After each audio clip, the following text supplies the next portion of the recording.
നമസ്കാരം. നിയന്ത്രണ രേഖയിലേക്ക് ഒരിക്കൽ കൂടി സ്വാഗതം. ഷെയിം ദ റേപ്പിസ്റ്റ് എന്ന പേരിൽ ഒരു ക്യാമ്പയിന് സാമൂഹ്യ പ്രവർത്തക സുനിത കൃഷ്ണൻ തുടക്കമിട്ടത് വലിയ ചർച്ചകൾക്ക് കൂടി തിരികൊളുത്തിയിട്ടുണ്ട്. മാനഭംഗം നടത്തിയ പ്രതികൾ വീഡിയോ ചിത്രീകരിച്ച് പ്രചരിപ്പിച്ച സംഭവം പ്രതികൾക്കെതിരായ പ്രചാരണമായി തന്നെ ഉപയോഗിക്കാനാണ് ഈ പ്രചാരണം ലക്ഷ്യമിടുന്നത്. ഇത്തരത്തിൽ നൂറുകണക്കിന് വീഡിയോകൾ ഇന്റർനെറ്റിലും സാമൂഹ്യ മാധ്യമങ്ങളിലും പ്രചരിക്കുന്നുണ്ട് എന്നുള്ളത് നമുക്ക് ഞെട്ടിക്കുന്ന ഒരു യാഥാർത്ഥ്യം കൂടിയാണ്. സ്ത്രീകളുടെ അശ്ലീല വീഡിയോ ആസ്വദിക്കുന്നവർ നമ്മുടെ തന്നെ നാശമാണ് ആസ്വദിക്കുന്നത് എന്ന സുനിതയുടെ അഭിപ്രായവും ഈ ഘട്ടത്തിൽ പ്രസക്തം. അപവാദ പ്രചാരണത്തിനും ലൈംഗിക അതിക്രമങ്ങൾക്കുമുള്ള വേദിയായി മാറുന്ന സാമൂഹ്യ മാധ്യമങ്ങളെയും വിവര സാങ്കേതിക വിദ്യയെയും എങ്ങനെ നേരിടണം എന്നാണ് നിയന്ത്രണരേഖ ഇന്ന് ചർച്ച ചെയ്യുന്നത്. ഈ ചോദ്യമാണ് നമ്മൾ ഉന്നയിക്കുന്നത്. റേപ്പിസ്റ്റുകളെ നാണം കെടുത്തി നേരിടാൻ സ്ത്രീകൾ തയ്യാറാകണോ? ചർച്ചയിൽ ചേരുന്നത് ഗുരുവായൂരപ്പൻ കോളേജ് സാമ്പത്തിക ശാസ്ത്രം മേധാവി doctor M G Mallika, IG Manoj Abraham, cyber കുറ്റാന്വേഷക ധന്യ മേനോൻ, ഹൈക്കോടതി അഭിഭാഷക അഡ്വക്കേറ്റ് കെ നന്ദിനി, ഒപ്പം cyber crime forensic expert doctor P Vinod Bhattathiripad, ഒപ്പം പ്രേക്ഷകരുമാണ്. ആദ്യം ശ്രീമതി ധന്യ മേനോൻ, ഇക്കാര്യത്തിൽ കേരളത്തിൽ ഇപ്പോൾ സൈബർ കുറ്റകൃത്യങ്ങൾ, പ്രത്യേകിച്ച് സ്ത്രീകൾക്കെതിരായ ലൈംഗിക അതിക്രമങ്ങളും പ്രചാരണങ്ങളും അപവാദ പ്രചാരണങ്ങളും അടങ്ങുന്ന സൈബർ കുറ്റകൃത്യങ്ങളുടെ ഒരു തോത് എങ്ങനെയാണ്? പെൺകുട്ടികളും ആൺകുട്ടികളും equally they are harassed on this media. അത് എത്രത്തോളം അവർ പുറത്തേക്ക് കൊണ്ടുവരുന്നു, അല്ലെങ്കിൽ പെൺകുട്ടികളുടെ പ്രൊട്ടക്ഷന് വേണ്ടി മാത്രമാണ് ഇപ്പോൾ സംസാരിക്കുന്നത് എന്നുള്ളതിനൊരു ചെറിയൊരു എതിരഭിപ്രായം വ്യക്തികൾ തന്നെയാണ് നമ്മൾ എടുക്കുന്നത്. അങ്ങനെ എടുക്കുകയാണെങ്കിൽ ഡെഫിനറ്റ്ലി അതിന്റെ എണ്ണം ഇപ്പൊ എൻ്റെ ഒരു കരിയർ ഹിസ്റ്ററി എടുത്ത് നോക്കിയാൽ പോലും ഓൺ ദ റൈസ് തന്നെയാണ്. ശ്രീ വിനോദ്, താങ്കളുടെ ശ്രദ്ധയിൽ കേരളത്തിൽ എത്തരത്തിലുള്ള കേസുകളാണ് കൂടുന്നത്? വാട്സാപ്പ് റിലേറ്റഡ് കേസുകൾ വളരെ കൂടുതലാണ്. ഫേസ്ബുക്ക് റിലേറ്റഡ് കേസുകൾ വളരെ കൂടുതലാണ്. ഇത്തരം കാര്യങ്ങൾ ക്രൈമാണോ ഒഫൻസ് ആണോ എന്നുള്ളൊരു ചോദ്യമുണ്ട്. ഇപ്പോൾ വാട്സാപ്പിൽ ഒരാളുടെ ഒരു പടം എടുത്തിട്ട് ഇട്ട് കഴിഞ്ഞാൽ അത് എങ്ങനെയാണ് ക്രൈം ആവണേ എന്നുള്ളൊരു ചോദ്യമുണ്ട്. ഇന്ത്യയിൽ 66A എന്ന് പറഞ്ഞിട്ടൊരു നിയമം, IT ആക്ടിൽ 66A എന്ന് പറഞ്ഞ നിയമം, ഇങ്ങനെ ആർക്ക് താല്പര്യമില്ലാത്തപ്പോൾ ഒരു SMS, അപ്പോൾ ഞാൻ ഷാനിക്ക് ഒരു SMS അയക്കുകയാണെങ്കിൽ ഷാനിക്ക് താല്പര്യം ഇല്ല എന്ന് തോന്നിക്കഴിഞ്ഞാൽ, അത് ഇഷ്ടമായില്ല എന്ന് കണ്ടാൽ കംപ്ലയിൻറ്റ് കൊടുത്താൽ ഞാൻ 3 വർഷം ജയിലിലാണോ എന്നുള്ള കാര്യം എനിക്ക് അറിഞ്ഞിരിക്കണം. ഒരു SMS പോലും നിങ്ങളെ ഇങ്ങനെ 3 വർഷം ജയിലിലെത്തിക്കുന്നുണ്ടെങ്കിൽ, ഒരു ഫോട്ടോ ജയിലിലെത്തിക്കും എന്നുള്ള തോന്നൽ ഉണ്ടെങ്കിൽ ഒരിക്കലും ആരും ചെയ്യില്ല. എന്നിരിക്കെ ഇഷ്ടം പോലെ ഫോട്ടോസും ഇഷ്ടം പോലെ ഫോഴ്സ്ഡ് ഫോട്ടോസ് ഒക്കെ ഫേസ്ബുക്കിലും വാട്സാപ്പിലും ഒക്കെ ഇട്ടിട്ട് ആൾക്കാർ എന്തും ചെയ്യാം എന്നുള്ളൊരു തോന്നലാണ് സൈബർ വേൾഡിൽ. ഏറ്റവും കൂടുതൽ വാട്സാപ്പും ഫേസ്ബുക്കും അങ്ങനത്തെ സോഷ്യൽ മീഡിയ റിലേറ്റഡ് പ്രോബ്ലംസ് ചെയ്യാമെന്നുള്ള തോന്നൽ ഉണ്ടാകുന്നതിന്റെ ഒരു കാരണം, ഒരാൾക്കൂട്ടത്തിനൊപ്പമാണ് ഞാൻ കുറ്റം ചെയ്യുന്നത്, അതുകൊണ്ട് ഞാൻ പിടിക്കപ്പെടില്ല എന്നുള്ളൊരു തോന്നൽ കൊണ്ടാണ്. അത് അതിൻ്റെ സൈക്കോളജിക്കൽ ആസ്പെക്ട് ശരിയായിരിക്കാം. പക്ഷേ ഈ കാര്യമായിട്ട് ഇതുള്ളത്, ഈ ഇന്ത്യയിൽ ഇങ്ങനെ ഒരു IT ആക്ട് ഉണ്ടെന്നും അത് വളരെ സ്ട്രിക്റ്റ് ആണെന്നും, തൻ്റെ നല്ല സമയമാണെങ്കിൽ താൻ പിടിക്കപ്പെടില്ല, പക്ഷേ തൻ്റെ മോശം സമയമാണെങ്കിൽ minimum 3 years to life term imprisonment കിട്ടും എന്നുള്ളതും, ഓരോ SMS ഓൺ ചെയ്യുമ്പോൾ ഒരു തോന്നലുണ്ടായാൽ മതി, അല്ലെങ്കിൽ വാട്സാപ്പ് ഓൺ ചെയ്യുമ്പോൾ ഒരു തോന്നലുണ്ടായാൽ മതി. ഒന്ന് ഫോർവേഡ് ചെയ്യുന്നവരൊക്കെ ഈ കുറ്റകൃത്യത്തിൻ്റെ ഭാഗമാണല്ലോ. അവരൊക്കെ സഹായിക്കുന്ന ഒരു ഘടകം എന്ന് പറയുന്നത് ഇതൊന്നും കണ്ടുപിടിക്കാൻ പോകുന്നില്ല, അല്ലെങ്കിൽ കണ്ടുപിടിച്ചോ വലിയ നടപടി എടുത്തോള്ള ചരിത്രം കേരളത്തിൽ ഇല്ല എന്നുള്ളത് കൊണ്ടാണല്ലോ. അവിടെ ഈ ഷെയിം ദ റേപ്പിസ്റ്റ് ക്യാമ്പയിൻ ഒരു പരിഹാരമാണ്, അല്ലെങ്കിൽ ആ രീതിയിൽ നേരിടുക എന്ന് പറയുന്നതിനോട് യോജിപ്പുണ്ടോ?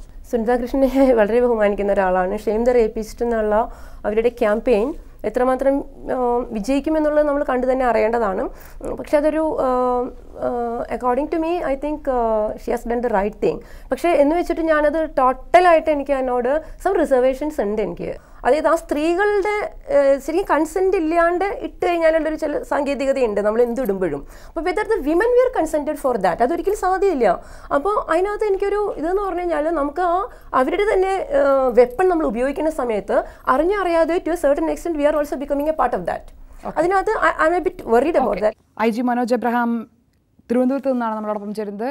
Shri Manoj Abraham, shame the rapist, അതായത് സ്ത്രീകൾക്കെതിരെ അതിക്രമം നടത്തുന്നവരെ നാണം കെടുത്തി നേരിടുക എന്നുള്ള ക്യാമ്പയിനെ കുറിച്ച് താങ്കളുടെ അഭിപ്രായം എന്താണ്? ബേസിക്കലി ഒരു ക്യാമ്പയിൻ ചെയ്യാന്ന് പറഞ്ഞ അതിനെ നമ്മൾ മെറിറ്റ് നോക്കാതെ മെറിറ്റിലോട്ട് നമുക്ക് പോകാൻ പറ്റില്ല. പക്ഷേ ലീഗൽ സെൻസ് നോക്കി കഴിഞ്ഞ് കഴിഞ്ഞാൽ ഒരു പ്രൈവറ്റ് ഇൻഡിവിജ്വൽ, ഒരു പ്രൈവറ്റ് ഓർഗനൈസേഷൻ വേറെ ഒരാളുടെ പ്രൈവറ്റ് വീഡിയോ അവരുടെ കൺസെൻറ്റ് ഇല്ലാതെ വിടുന്നുണ്ടെങ്കിൽ അതൊരു ലീഗൽ ഫ്രെയിം വർക്കിൻ്റെ അത് ഇപ്പോൾ ഒരു കംപ്ലയിൻറ്റ് കിട്ടിക്കഴിഞ്ഞാൽ ഞാൻ കേസ് എടുക്കാൻ ബാധ്യസ്ഥരാണ്. ബേസിക്കലി പിന്നെ അത് നമ്മൾ മൂവ് ചെയ്യുന്നത് തന്നെ ഇപ്പം നമ്മുടെ നിർഭയ പ്രോഗ്രാമിൻ്റെ അകത്ത് അല്ലെങ്കിൽ ഗവൺമെൻറ് ഓഫ് ഇന്ത്യൻ്റെ ഒരു പ്രോഗ്രാമിൻ്റെ അകത്ത് തന്നെ നമ്മൾ ഒഫീഷ്യലി പബ്ലിഷ് ചെയ്യാൻ ഉദ്ദേശിക്കുന്നുണ്ട്. ഇപ്പം ബ്രിട്ടനിലും UK-ലും ഒക്കെ ഈ ചൈൽഡ് ഒഫൻസസിലൊക്കെ പെടുന്ന ആൾക്കാരെ അവരങ്ങ് പബ്ലിഷ് ചെയ്ത് വെക്കും. സോ ദാറ്റ് എവറിബഡി എല്ലാവരും ഒരു അവരെ അവെയർ ആയിരിക്കണം, എവിടെ പോകുന്നു, അപ്പോൾ കണ്ടു കഴിഞ്ഞാൽ ഐഡൻറ്റിഫൈ ചെയ്യാം. വെബ്സൈറ്റിൽ പോയാൽ തന്നെ അവരുടെ പേരും നമ്പറും അഡ്രസ്സും എല്ലാം കിട്ടും.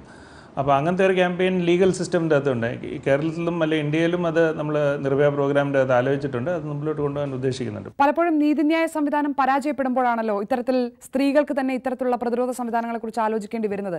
അതിക്രമങ്ങൾ തടയാൻ, സൈബർ കുറ്റകൃത്യങ്ങൾ തടയാൻ ഏതെല്ലാം തരത്തിൽ പോലീസ് ഇടപെടുന്നുണ്ട്? ബേസിക്കലി ഇതിൻ്റെ അകത്ത് ഒരു കംപ്ലയിൻറ്റ് കിട്ടിക്കഴിഞ്ഞാൽ അല്ലെ പോലീസിന് സൂമോട്ട് തന്നെ കുറച്ച് ഇപ്പം കുറേ മോശമായിട്ടുള്ള ചിത്രീകരണം, ഇതൊരു സൊസൈറ്റീൻ്റെ law and order problem affect ചെയ്യുമെങ്കിൽ പോലീസ് സൂമോട്ടോ ആയിട്ട് തന്നെ ആക്ട് ചെയ്യാം.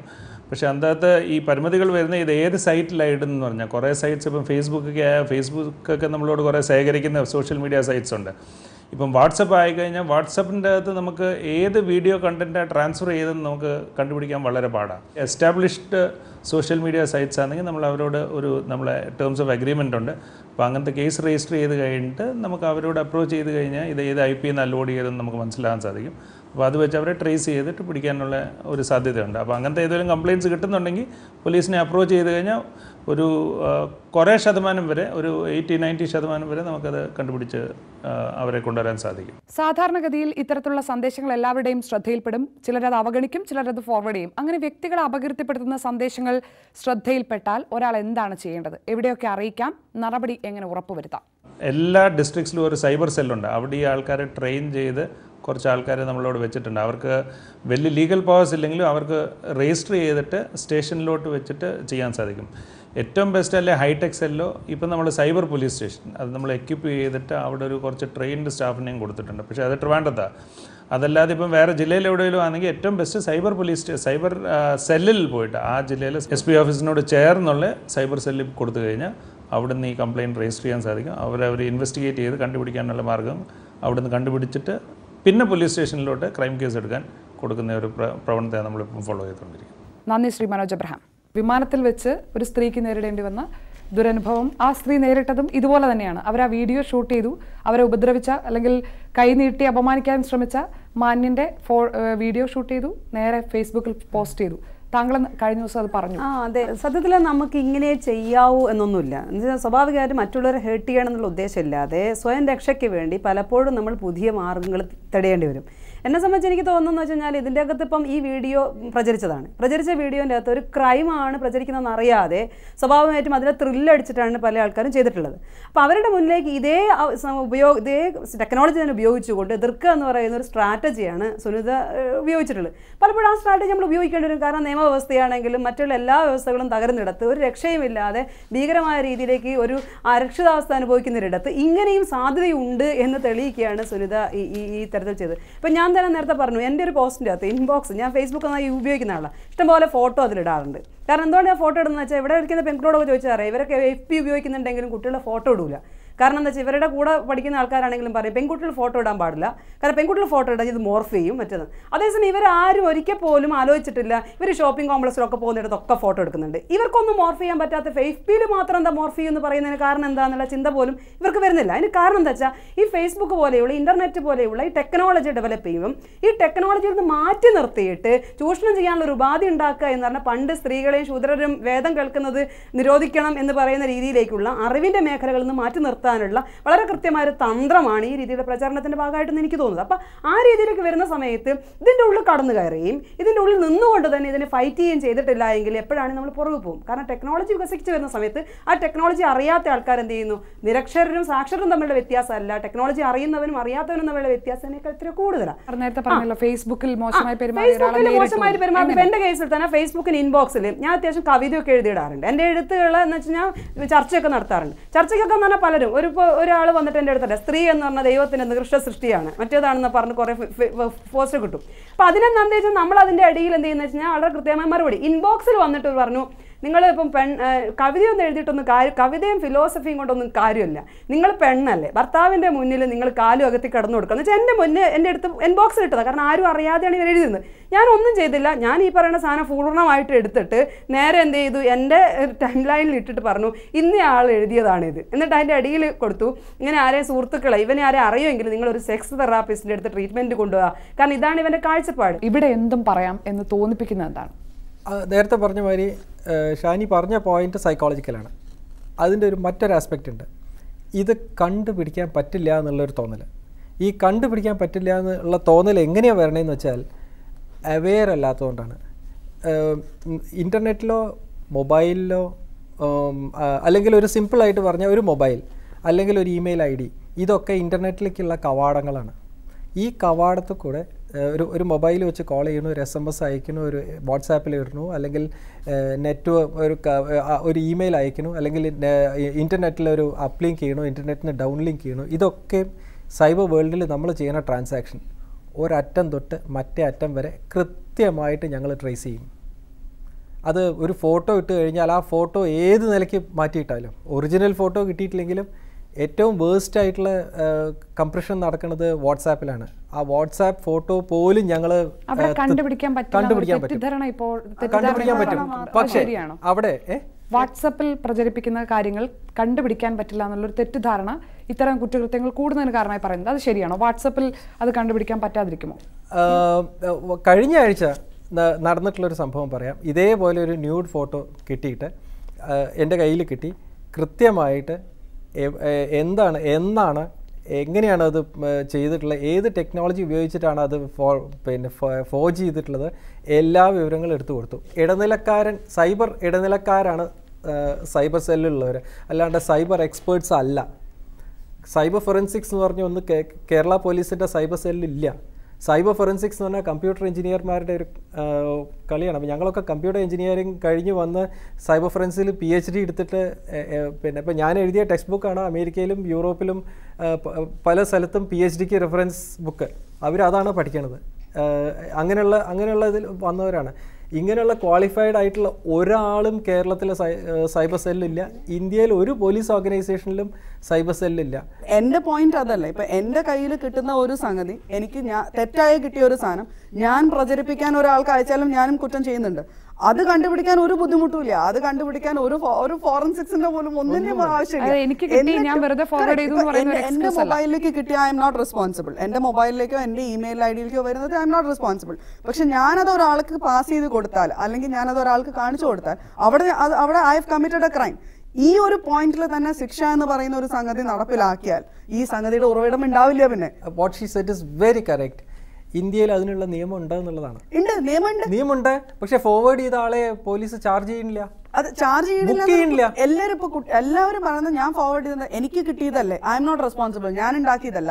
ഞാൻ ഒരാൾക്ക് കൊടുത്താൽ എന്താ കുഴപ്പം? പിന്നെ I am not the only one. ക്ലാസ്സിൽ 50 പേരുണ്ടെങ്കിൽ 49 പേര് ചെയ്താലും ഞാൻ ചെയ്താൽ എന്താ കുറ്റം? ഒറ്റ ക്വസ്റ്റനേ ഉള്ളൂ. കളഞ്ഞു കിട്ടിയ ഒരു 10 രൂപയുടെ നോട്ടാണെങ്കിലും വേറൊരാൾ മോഷ്ടിച്ച 100 രൂപയ്ക്കുള്ള 10 നോട്ടാണെങ്കിലും അതിലൊരെണ്ണം തന്നു കഴിഞ്ഞാൽ അത് ചെലവാക്കിയ do you call yourself a thief or not? അവിടെ ഞാൻ മോഷ്ടാവുന്നുണ്ടെങ്കിൽ എന്തുകൊണ്ട് ഡേറ്റയിൽ നമ്മൾ മോഷ്ടാവായിട്ട് നമ്മളെ തന്നെ അംഗീകരിക്കുന്നില്ല?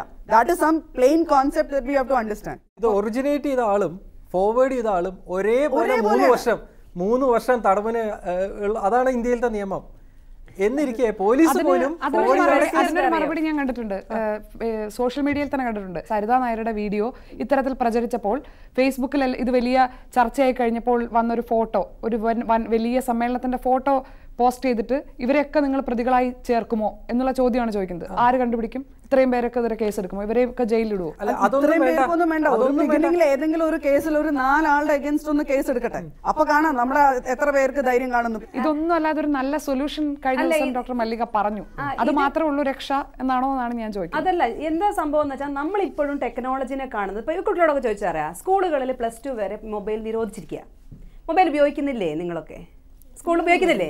ഇങ്ങനെ ഒരു സാധനത്തിന് കണ്ണടച്ച് പാല് കുടിക്കുന്ന രീതിയിലേക്ക് ഉള്ള കാര്യത്തെ ഇല്ലാതാക്കുകയും ടെക്നോളജിയിൽ നിന്ന് ഭയന്നിട്ട് നമ്മൾ പേടിച്ചിട്ട് ഇല്ലം എന്താ പറയുക എലിയെ പേടിച്ച് ഇല്ലം ചൂടുന്ന രീതിയിലേക്കുള്ളൊരു നയമാണ് നമ്മൾ എടുക്കുന്നത്. എനിക്ക് പലപ്പോഴും ഇവരോടൊക്കെ ഈ ക്രൈം ചെയ്യുന്നവരോട് സഹതാപം തോന്നിയിട്ടുള്ളത്. കാരണം വെച്ചാൽ ഇവർ കുറേ കാലങ്ങളായി ചെയ്തുകൊണ്ട് പരസ്പരം ബഹുമാനിക്കണമെന്നും മറ്റുള്ളവരെ ബഹുമാനിക്കേണ്ടത് എൻ്റെ ഒരു കടമയാണെന്ന് തിരിച്ചറിയാത്തൊരു സമൂഹം, അവരെ വേദനിപ്പിക്കാൻ ശീലിച്ചൊരു സമൂഹം ചെയ്യുന്നത് മാത്രമേ ഇവർ ചെയ്യുന്നുള്ളൂ. ഇതുവരെ അവരെ കൊണ്ട് ഇത് ചെയ്യിപ്പിച്ചിട്ട് ഒരു സുപ്രഭാതത്തിൽ തെറ്റാ ചെയ്യുന്നെന്ന് പറയുമ്പോൾ ശരിക്കും അവരോട് നമ്മൾ ചെയ്യുന്ന പാതക. അപ്പം നമ്മൾ ചെയ്യേണ്ടത് എന്താ, ലോങ് റണ്ണിൽ എന്ത് ചെയ്യണം, ചെറുപ്പം മുതലേ പരസ്പരം ഗീവ് ആൻഡ് ടേക്ക് റെസ്പെക്ട്, മറ്റുള്ളവരെ എങ്ങനെ റെസ്പെക്ട് ചെയ്യണം. മല്ലികമ്മ നേരത്തെ പറഞ്ഞതിന്റെ കൂട്ട് ഇതിനെക്കുറിച്ചൊരു ബോധം എല്ലാവർക്കും ഉണ്ടെങ്കിൽ ആരും ഇങ്ങനെ തന്നെ ചെയ്യില്ല. അമ്മേനെ തല്ലിയാൽ രണ്ടുണ്ട് പക്ഷം എന്ന് പറയണ പോലെ നമ്മൾ എന്ത് നല്ല കാര്യം ചെയ്താലും അതിനെ ഒപ്പോസ് ചെയ്യാനായിട്ടും ആൾക്കാരുണ്ടാവും. ഇപ്പം ഈ ചർച്ച കഴിഞ്ഞാലും നമ്മൾ പലരും തന്നെ ഇത് ഫോർവേഡ് ചെയ്തെന്ന് വരും. അതിൻ്റെ ഇതെന്താണെന്ന് വെച്ചാൽ നമ്മുടെ ഫ്രണ്ട്സിനിടയ്ക്ക് നമുക്ക് വലിയ ആളാണ്, നമ്മുടെ കയ്യിൽ ഇങ്ങനത്തെ ഒരു വീഡിയോ ഉണ്ട് അങ്ങനെ വെച്ചിട്ട് show of, just show of. ഇപ്പോൾ ബോയ്സിൽ ഇപ്പോൾ ഒരു ബോയ്സ് മാത്രമുള്ള ഗ്രൂപ്പ് എന്തൊക്കെ നടക്കാം. അത് ശരിയല്ല എന്നുള്ള ബോധം ഉള്ളിലുണ്ടെങ്കിൽ ഒരിക്കലും നിങ്ങൾ ചെയ്യില്ല. കാരണം ഇതാണ് നല്ലതെന്നുള്ള രീതിയിലേക്ക് ഒരു പൊതുബോധം ഡെവലപ്പ് ചെയ്യുക. കാരണം ഒരു ഈ പറയുന്ന രീതിയിലേക്ക് സെക്സ് എന്ന് പറയുന്നത് ഹിഡൻ ആണ്, ഇതൊന്നും ആരും കാണാം. അപ്പോൾ അതുകൊണ്ട് വെച്ചാൽ ഒളിഞ്ഞിരുന്ന് കാണുക, ഇതിങ്ങനെ പ്രചരിപ്പിക്കുക, എന്നിട്ട് എന്ത് ചെയ്യുക, ഒളിച്ചിരുന്ന് ചർച്ച ചെയ്യുന്ന തരത്തിലേക്ക് ഇതിനെ ഒളിച്ചു വെക്കുമ്പോഴാണ് ഇതിന് മാർക്കറ്റ് ഉണ്ടാവുന്നത്.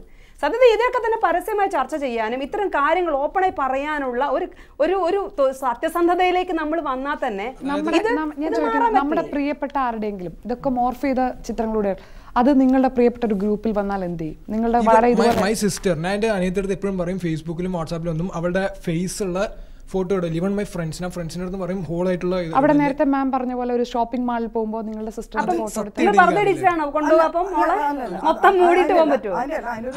ചെറിയൊരു ഡിഫറൻസ് എന്താണെന്നുണ്ടെങ്കിൽ ഫേസ്ബുക്കിലോ അല്ലെങ്കിൽ വാട്സാപ്പിലോ ഞാൻ ഇടുന്ന ഫോട്ടോസിന് ഞാൻ റെസ്പോൺസിബിൾ ആവണം.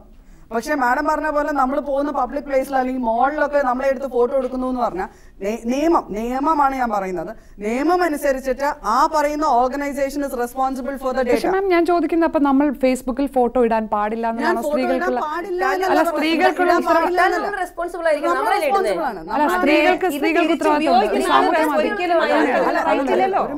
അതിനുള്ള റൈറ്റ് ഇല്ല എന്നുള്ളത് ശരിയാണ്. മാഡം പറഞ്ഞ പോലെ റൈറ്റ് ഇല്ല എന്നുള്ളതും വേറൊരാളത് ഉപയോഗിച്ച് മിസ്യൂസ് ചെയ്ത് കഴിഞ്ഞാൽ there is a law behind it എന്നുള്ളതൊക്കെ കറക്റ്റ് ആണ്. അപ്പൊ ഞാൻ ഇപ്പൊ പ്രാക്ടിക്കലി പക്ഷേ ബെറ്റർ ഇതാണ്. ലോകത്തിലെ ജനറലി ഐ ടി റൂൾസ് അല്ലെങ്കിൽ സൈബർ നിയമങ്ങൾ എല്ലാ കൺട്രീസിലും ഉണ്ട്, കൂടിയും കുറഞ്ഞിരിക്കും എന്ന് മാത്രം.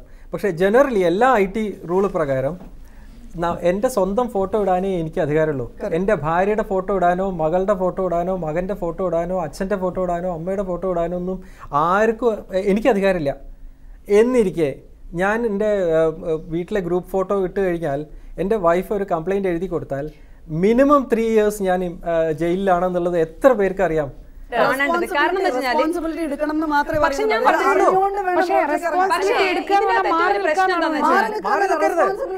അതല്ല, അതിന്റെ ഏറ്റവും വലിയ പ്രശ്നം എന്താ വെച്ചാല് 3 years എന്ന് പറയുന്ന ഒരു ശിക്ഷയൊന്നും ഒരു ഡിറ്ററന്റ് അല്ല.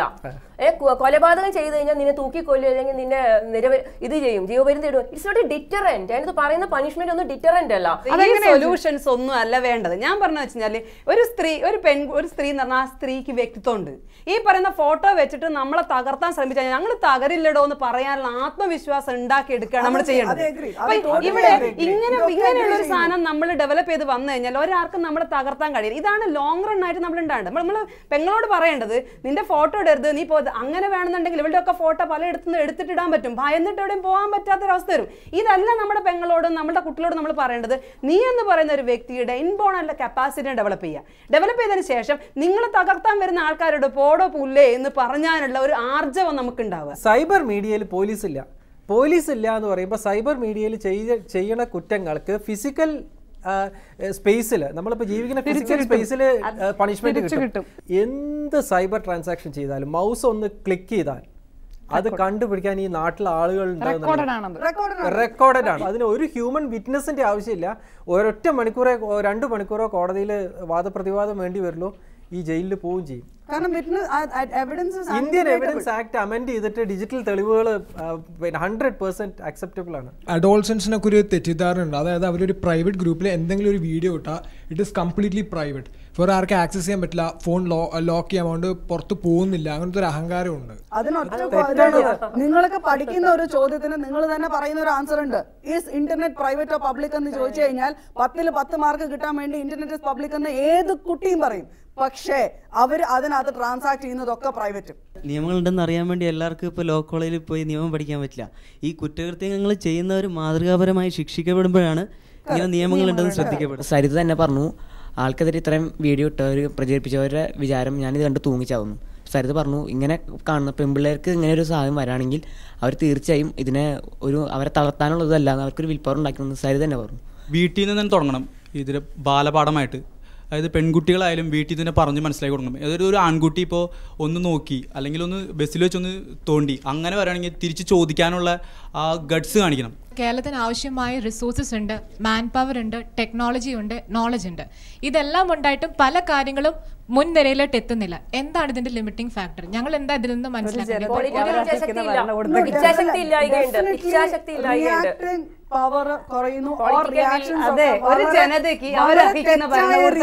ഇപ്പൊ വാട്സപ്പിൽ നമ്മൾ ഒരു പ്രൊഫൈൽ പിക്ക് എടുക്കുമ്പോൾ അതിന് എത്ര സെക്യൂരിറ്റി കൊടുക്കാന്ന് അതിന്റെ പ്രൈവസി സെറ്റിംഗിലുണ്ട്. അതറിയാതെ യൂസ് ചെയ്യുന്ന കുറെ പേരാണ് എല്ലാത്തിനും പ്രോബ്ലം ഉണ്ടാക്കുന്നത്. ഫേസ്ബുക്കിലോ വാട്സപ്പിലോ ഒന്നും അല്ലാതെ കേരളത്തിൽ പുറത്ത് പ്രവർത്തിക്കുന്ന, അതായത് പൊതുരംഗത്ത് പ്രവർത്തിക്കുന്ന സ്ത്രീകളപ്പോൾ എന്ത് ചെയ്യും? അവർ ഫേസ്ബുക്കിൽ വന്നിട്ടില്ല, വാട്സപ്പിൽ വന്നിട്ടില്ല, അവരുടെ പടങ്ങൾ എപ്പോഴും അവൈലബിൾ ആണ്. അതെടുത്ത് ഈ രീതിയിലുള്ള അപവാദ പ്രചാരണത്തിന് ഉപയോഗിക്കുന്നിടത്ത് ഈ സ്വയം സുരക്ഷിതത്വം നോക്കുക എന്ന് പറയുന്ന മുദ്രാവാക്യം എങ്ങനെ ശരിയാണ്? ഫേസ്ബുക്കിൽ ഒരു ഫോട്ടോ ഇടുക. ഇപ്പൊ എന്റെ പാരന്റ്സും എന്നോട് പറയാറുണ്ട്, നീ ഏത് നേരം ഫേസ്ബുക്കിൽ ഇങ്ങനെ കയറേണ്ട കാര്യമില്ല, കുറെയൊക്കെ സെക്യൂരിറ്റി കൊടുക്കാൻ. പക്ഷെ എനിക്കത് യൂസ് ചെയ്യാൻ അറിയാന്നുണ്ടെങ്കിൽ എന്താണ് അതിന്റെ പ്രോബ്ലം? എല്ലാ ക്രൈമിന്റെയും അവസാനം ചെന്ന് നോക്കുകയാണെങ്കിൽ എല്ലാത്തിൻ്റെ ഉറവിടം അനോണിമസ് ആയിരിക്കും. അതായത് ആ ഒരു പേഴ്സന്റെ സ്വന്തം പേരിലോ അല്ലെങ്കിൽ അങ്ങനെ ആയിരിക്കില്ല അതിന്റെ ഉറവിടം.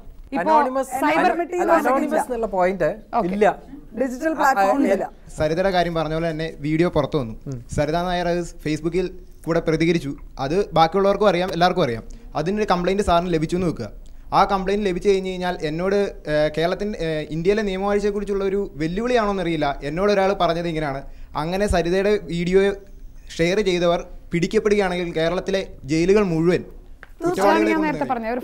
ആ പറഞ്ഞ പോയിന്റ്. ഒന്നാമത്തെ കാര്യം, ഞാൻ പോലീസ് ഡിപ്പാർട്ട്മെന്റിന്റെയോ ഗവൺമെന്റിന്റെയോ ഭാഗമല്ല, കണ്ടുപിടിച്ചിരിക്കും, ടെക്നിക്കലി പോസിബിൾ ആണ്. പക്ഷേ അങ്ങനെ പോലീസിൽ നിങ്ങളൊരു കംപ്ലയിൻറ്റ് കൊടുത്തു കഴിഞ്ഞാൽ അങ്ങനെ ടോപ്പ് ക്ലാസ് എക്സ്പേർട്സിനെയോ അല്ലെങ്കിൽ അങ്ങനെയുള്ളവരെ കൊണ്ടുവന്ന് ഈ കംപ്ലയിൻറ്റ് സോൾവ് ചെയ്യണം എന്ന ഒരു വിൽ പവർ പോലീസിൻ്റെ അടുത്ത് നിന്ന് കാണിച്ചാൽ മാത്രമേ വരുള്ളൂ. ഇനി ചെയ്യാവുന്ന എന്താണ്? എവിടെയൊക്കെ റിപ്പോർട്ട് ചെയ്യാം? ഏതൊക്കെ കുറ്റകരമാണ്? ഞാൻ ചെയ്യുന്നതിൽ ഞാൻ എത്രത്തോളം സൈബർ കുറ്റകൃത്യങ്ങൾ ചെയ്യുന്നുണ്ട് എന്ന്. ഇത് പ്രൈവറ്റ് അല്ല. ഫേസ്ബുക്ക് ചാറ്റ് എന്നുള്ള ചാറ്റ് റൂം പ്രൈവറ്റ് അല്ല, പബ്ലിക്കാണ്.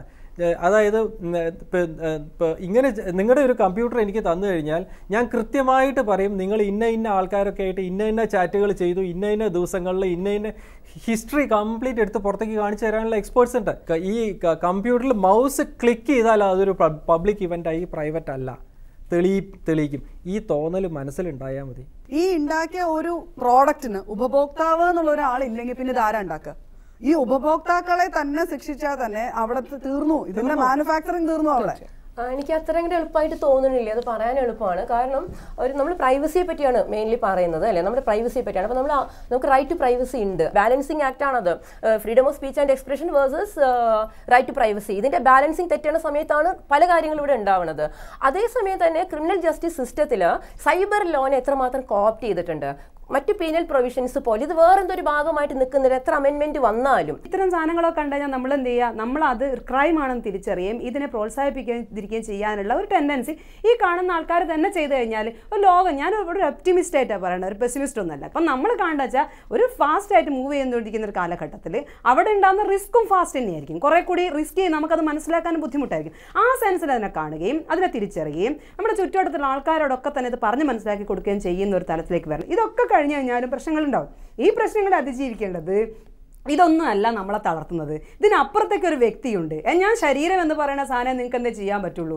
ഇതിപ്പോൾ നിങ്ങൾ കണ്ടു കഴിഞ്ഞാൽ ഇതിനെ മുള്ളൊരു കുന്തോ സംഭവിക്കാൻ പോകുന്നില്ലടോ എന്ന് പറയാനുള്ള ഒരു ആത്മവിശ്വാസത്തിലേക്ക് എത്താനുള്ള, ഇപ്പം നമ്മുടെ ഫ്രണ്ട്സ് ആണെങ്കിൽ പോലും അങ്ങനെ ചെയ്യാൻ പറ്റുക. ഞാൻ ഒരാൾക്ക് എന്തേ പറ്റി അയ്യോ എന്ന് പറയുന്നതിന് പകരം സാറിലടി അവനല്ലേ ചെയ്തതെന്ന് പറഞ്ഞിട്ട്, അപ്പോൾ അവർക്ക് പലപ്പോൾ പറ്റിക്കൊള്ളുന്നില്ല. നമ്മൾ തകർന്നു പോകുന്ന ഒരാളെ ഉയർത്താൻ പറ്റുന്ന രീതിയിലേക്ക് ഒരു ആത്മവിശ്വാസം കൊടുക്കുകയും അങ്ങനെ മുന്നോട്ട് വരികയും ചെയ്യുന്ന ഒരു സൊസൈറ്റിക്ക് വേണ്ടി നമുക്ക് ഇതാക്കാം. നമ്മൾ എപ്പോഴും നെഗറ്റീവ് കണ്ടിട്ട് എന്താക്കാം.